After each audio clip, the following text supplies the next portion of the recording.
Sky News Australia.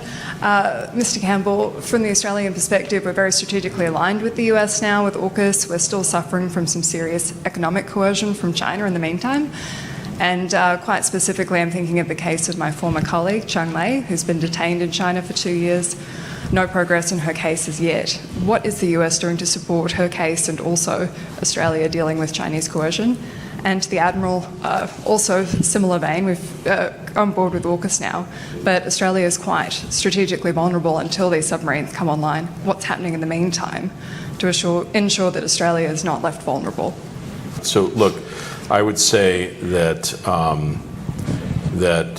when our senior diplomats engage with Chinese interlocutors, we do raise cases of generally citizens and others that are, we believe, being arbitrarily or inappropriately held in China.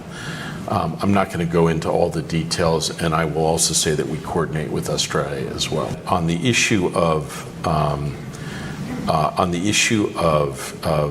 economic coercion, I think you will have seen some of the statements that came out of the G7, unprecedented recognition among allied democracies about the challenge that this poses and the need to take collective steps. And I think so there is a deeper recognition that what Australia has experienced and frankly handled with greater effectiveness than probably any country on the planet.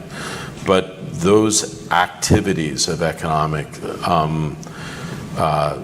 punishment that have been perpetrated against Australia, we've seen it against Europe in various circumstances, the Philippines, South Korea. I think we recognize the challenge that this presents to both national economies, but the global economy. And I think we've sought to undertake a broader effort, not only as part of our direct diplomacy, but working with other countries to gather capacity in which to address these issues directly with Chinese interlocutors.